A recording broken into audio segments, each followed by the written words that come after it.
तो इस एपिसोड की शुरुआत में हमें बुरेन के फादर करुण को दिखाया जाता है, जो कि उस मेड से कह रहे थे अब की बार तुम्हें एनेक्स बिल्डिंग में रिपोर्ट करनी है और वहां पर जो भी हो उन दोनों सिल्विया और उसके बच्चे की खबर मुझे टाइम टाइम पर देनी है। ये तुम्हारा एक मिशन है जो कि तुम्हें पूरा करना है। तभी हमें दिखाया जाता है प्रेजेंट टाइम का सीन। वो मेड लियोन से कह रही थी तुमने मुझे क्या रेंज वॉर में खिलाया है? तो लियोन भी कहता है क्या तुम इसके बारे में जानती हो? ये सुनकर तो गाइजो पूरी तरह से चौंक जाती है और अपने मन में सोचती है मैंने ये बिल्कुल भी एक्सपेक्ट नहीं किया था। और वो अपने मुंह पर हाथ रखती है और नीचे झुकती हुई कहती है आखिरकार ये कैसे हो सकता है? इस कीड़े को खिलाने के बाद कोई भी शिकारी अपनी शिकार का पता देख सकता है और उसको मार सकता है कभी भी, और उसके मन की बातें भी जान सकता है। मुझे नहीं लगा था इतनी बुरी चीज मेरे साथ होने वाली है। तभी लियोन कहता है अब तुम्हें इसके बारे में पता चल चुका है, लेकिन तुम करुण की एक स्पाई थी इसलिए तुम कुछ नहीं कर सकती। तो अब मुझे पता चल चुका है कि तुम कुछ सालों पहले ही मेरी रिपोर्ट करने के लिए यहाँ पर आई थी, है ना? तो ये सुनकर तो भी घबरा जाती है और लियोन उससे कहता है तो अब तुमने तो इस रिपोर्ट में मेरी मदर और हेलन को भी जोड़ा है और मेट्स को भी। मुझे नहीं लगा था। अगर इसके बारे में सोचूं तो तुम्हें लगा होगा कि तुम्हारा मिशन आसान होगा। और गाय जो भी अपने मन में यही सोच रही थी वो सोचती है हाँ ये सही कर रहा है। मुझे जब ये मिशन मिला तो मुझे लगा ये आसानी से होगा, क्योंकि मुझे एक बीमार बच्चे की जानकारी देनी थी और एक सिल्विया की जानकारी देनी थी जिसका तो एनर्जी कोर भी टूट चुका था। ये मेरे लिए आसान होता, लेकिन किसने सोचा था कि मैं इतने आसान मिशन में ही फेल हो जाऊंगी। और ये बच्चा ये तो एक मॉन्स्टर है। तभी वो कहती है मैं पूरी तरह से शब्दों को चेंज कर दूंगी, दूर दूर तक सच्चाई का पता भी नहीं चलेगा।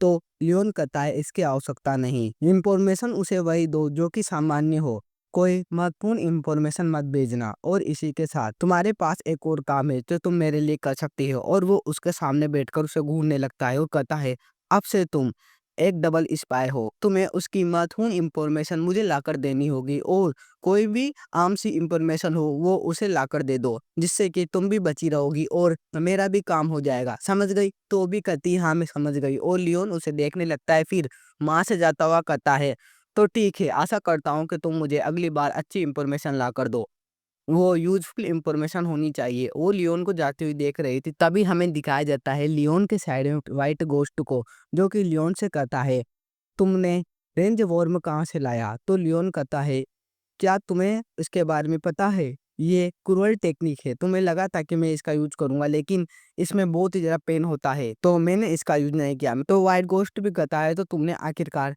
किस चीज़ का यूज किया है? तो लियोन कहता है वो एक ऐसा पॉइजन है जो कि समय समय पर दर्द देता है। और जहाँ तक की बात है चीज़ें जानने की, कुछ ऐसे कारक भी है जिनमें हम इन चीज़ों का पता लगा सकते हैं। ये सुनकर तो गाइज वो व्हाइट गोस्ट भी अपने मन में सोचता है लियोन तो एक मॉन्स्टर है।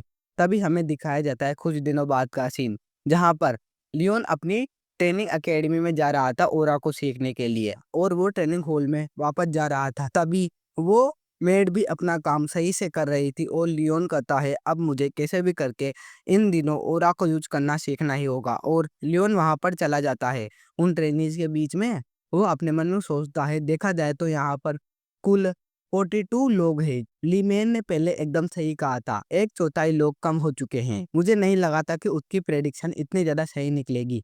तभी लियोन को आवाज आती है, लियोन कोई उसे बुला रहा था। वो थी रूनान। रूनान उसके पास आती है और उसके सामने खड़ी हो जाती है, फिर दोबारा से वही करती है, उसे घूरने लगती है। फिर हमें उसके घर का सीन दिखाया जाता है जहाँ पर उसकी मदद करी थी। क्या यंग मास्टर ने तुम्हारी मदद की ट्रेनिंग में? तो वो भी कहती है हाँ। तो उसकी मदर कहती है तो तुमने उसे धन्यवाद कहा? तो वो कहती है नहीं, बल्कि मुझे कुकी मिली वहां पर। तो उसकी मदर कहती है ट्रेनिंग का क्या, तुमने उसे कुछ भी नहीं दिया? तो वो कहती है नहीं, बिल्कुल भी नहीं।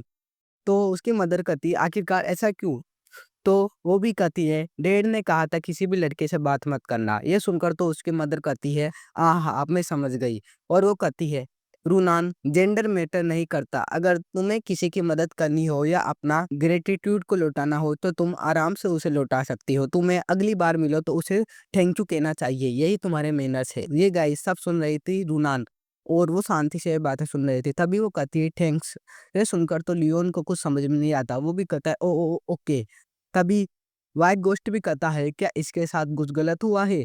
तो लियोन भी कहता है हाँ मुझे भी कुछ ऐसा ही लगता है। तभी वो अपने मन में सोचती है हाँ मैंने शुक्रिया कह ही दिया। तभी हमें दिखाया जाता है डोरोन को जो की कहता है आखिरकार मैं यहाँ पर वापस आ गया। शायद पहले तो मैं मरता मरता बचा था लेकिन इस बार मुझे नहीं पता क्या होगा। और वो ऐसे ही बातें करने लगता है इस बार मैं मारा जाऊंगा, मैं नहीं बचूंगा, आखिरी रात तो मुझे नींद भी नहीं आई, फलाना ढिलकाना ऐसे क्या बातें करने लगता है बहुत ज्यादा, जो कि वो व्हाइट गोस्ट और लियोन भी सुन रहा था। तभी वो कहता है अच्छा हुआ सर बुरेन टॉप 10 नहीं बने वरना ट्रेनिंग और भी ज्यादा हार्ड होती। और गाइड उसके पीछे आता है बुरेन जो कि उसे घूरने लगता है। उसे देखकर तो पूरी तरह से डर चुका था और वो नीचे गिर जाता है। तभी बुरेन उसके साइड में से निकलकर सामने जाता है लियोन के और लियोन भी उसे देखने लगता है और बुरेन भी उसे शांति से देख रहा था। तभी बुरेन उसके सामने झुकता हुआ कहता है आई एम सॉरी पिछले बार के बिहेवियर के लिए। मैंने पिछली बार अपनी टॉप ट्रेनिंग का पद खो दिया लेकिन अब मैं हार नहीं मानने वाला। मैं उस पद को वापस लूंगा और हार्ड वर्क करूंगा। और वो जाता हुआ कहता है तो अब मैं बिल्कुल भी पीछे नहीं हटने वाला, तो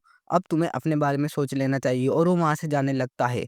तभी लियोन भी कहता है मुझे नहीं लगा था कि 13 साल का लड़का इतना ज्यादा समझदार होगा, शायद ये बड़ी फैमिली में होने के कारण है। तभी वो व्हाइट गोस्ट भी कहता है तुम उसके पीछे जाओ उसकी आंखें निकाल लो, आखिरकार उसने हमारे साथ पहले ऐसी हरकतें क्यों की थी। तो वो लियोन भी कहता है अपने इम्प्रेशंस को रोको। और सामने से लियोन को आवाज आती है माफ कीजिएगा मैं लेट हो चुका हूँ, आखिरी बार मैंने बहुत ज्यादा पी ली थी इसलिए एक झपकी ले ली। और गाय जो था लीमेर जो कहता है तो अब तुम्हें भी एक अच्छा ब्रेक मिल चुका है इसलिए ट्रेनिंग को स्टार्ट किया जाए। आज पहला दिन है तो सबसे पहले तुम सबको बधाई, अब तुम ऑफिशियल ट्रेनिज बन चुके हो और आज से तुम्हारी रियल ट्रेनिंग का वक्त शुरू होगा। और आज से वही बेसिक रूटीन चलेगा लेकिन इस बार थोड़ा अलग होने वाला है, बीच बीच में अलग अलग प्रोग्राम्स होंगे। तभी बीच में आवाज आती है सबसे पहले होगा ओरा कल्टीवेशन ट्रेनिंग।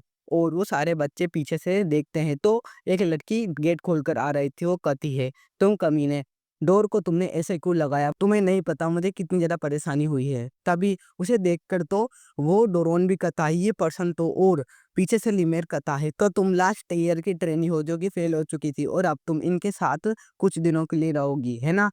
तभी वो भी आती हुई कहती है ओह अब मुझे इनके साथ ट्रेनिंग करनी पड़ेगी, मुझे ऐसा नहीं लगा था। और गाइज उस लड़की का नाम था मार्था जिगार्ड, वो थी गाइज डायरेक्ट बदलाइन की। तभी लीमेर उसे कहता है तुम तो पहले से भी और भी ज्यादा सही दिख रही हो। तो वो कहती है सबसे पहले बताओ यहाँ पर टॉप ट्रेनिंग कौन है, जो भी है वो आओ और अपनी पोजीशन के लिए मुझसे फाइट करो। उसकी पोजीशन मुझसे बड़ी क्यों है, मुझे चेक करना होगा कि वो टॉप ट्रेनिंग बनने के लायक भी है या नहीं। तो जल्दी आओ मेरे पास और चलो अब फाइट करते हैं। और हमारा यह एपिसोड यहीं पर ही एंड हो जाता है गाइज। मैं नेक्स्ट एपिसोड भी जल्दी ही डाल दूंगा, उसके ऊपर अभी काम चल रहा है तो थोड़ा सा वेट कर लेना, हो सकता है कि 1 या 2 घंटा लेट हो जाए। Okay bye bye.